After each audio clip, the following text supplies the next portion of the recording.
If I can move you on to your recording life and how that reflected. I mean, I'm fascinated to see.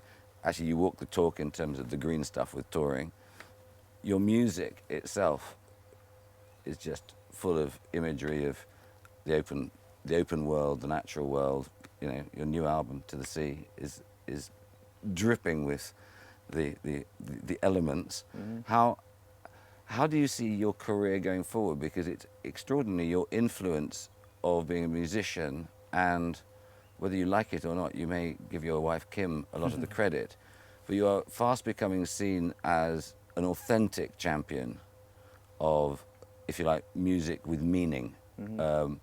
By which I don't mean that your music has always got a message, but the person behind it is a fully paid up, you know, like in England you'd say has got values going through them like Brighton through rock, mm-hmm. as opposed to put on like some clothes to wear for public appearance. Sure, yeah. So where do you see Jack Johnson in 5-10 years? I mean, do you see yourself doing more of the same, getting angrier alongside your music career? How do you feel the world is going? You know, it's funny because I get on the cycle of right around now, if I do an interview and I'm in the middle of a tour, I usually think this is kind of the last one. And I'm not trying to be so dramatic, but whenever I get in the middle of this whole thing, I kind of think this feels pretty good. I can't believe it's gotten to this point, you know, and it's, I think I'm ready to go home and then just kind of not necessarily start the whole cycle up again. I thought that about the last couple times. And then usually once I get out and back home and I sit around for a year, or not sit around, but, you know, get home and I'm not in the public eye, I don't have to see cameras at all, I kind of forget about it all, and I end up writing a bunch of songs along the way, and the next thing I know I got all these songs, and it sounds kind of fun to get in the studio again. So then I go in the studio, and it's been far enough that I forget there's a lot of work to it, you know. So like childbirth for women. Yeah, I think it's exactly the same thing, to be honest, because I've been through that 3 times now, and I've seen that process happen where this, you know, seems like that would be it, and then it's like, it wasn't that bad, I don't think, right, honey? Oh, no, not at all. Yeah, you still got the bruises to prove that you said that. But so anyways, I mean, right now in the middle of this cycle of starting a tour and everything again, part of me thinks that this might be it, you know, but in the sense of touring. I mean, touring's never really seemed like something I was going to continue to do.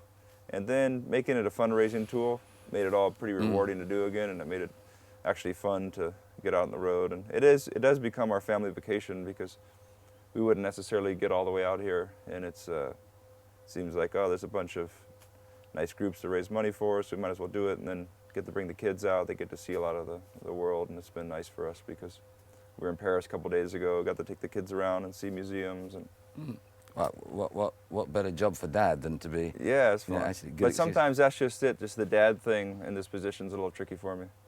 You know, it's trying to just seeing them watching me on stage and wondering what that means to a kid. You know, to see their dad in front of that many people, all cheering and that, and just so I got a lot of figuring out to do of how that is for my kids.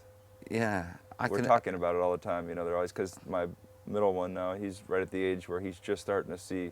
The other day we were leaving a venue and all these girls came up to the van as we were leaving and started hitting the windows and screaming, and they were unfortunately awake. Usually they're asleep at this point, but my one who's 3 years old, he was just quiet for a while, and then we drove away, and I was going to kind of wait to see what they thought.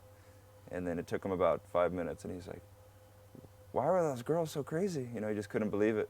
And we just started up a 15-minute conversation about why in the world those girls were all pounding on the windows and stuff. And I had to explain that they were attracted to my music, not me, but they're confused, and they think that it's me, you know, they're attracted to.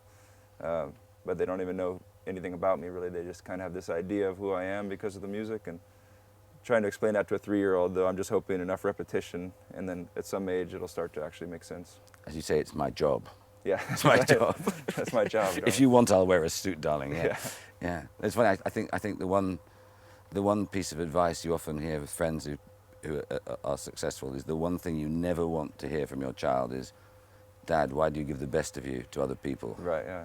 You know. Haven't got that yet. No. Of course not. Of course not. That wasn't a cautionary tale from an old fart. So, lastly, I just wanted to ask you, because obviously you want to prepare and get back to your family.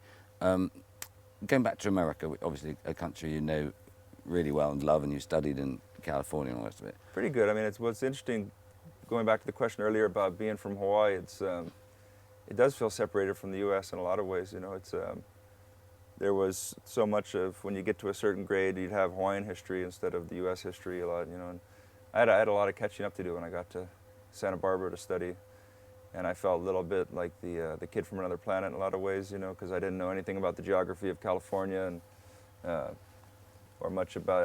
I feel like I'm still playing catch up in a lot of ways on U.S. history and all that.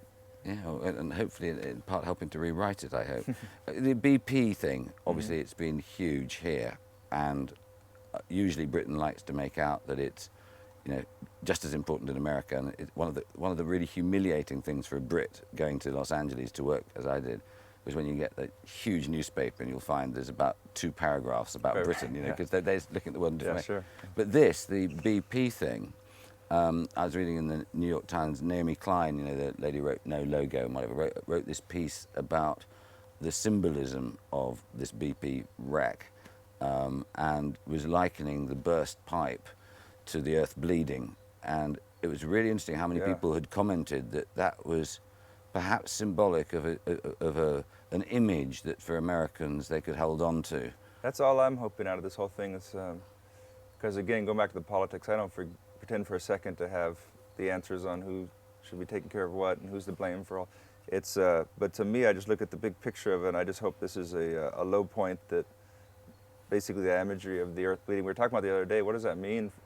You know, it's all this oil coming out. It's kind of, in the same way we use the oil for all these different things in our life, it must be pretty important for the earth to have this natural lubricant down there, and just to have it gushing out now from where it's supposed to be because of us. You just hope that this is a strong enough image that really freaks people out, or, you know, whether it's anger or just sadness or whatever the emotion is that makes you want to really push for a strong wave for a different type of energy. You know? Yeah, it does, doesn't it? And it also gives the lie, you know, how so many, especially men, but so many people always think that technology is going to find the answer. Yeah.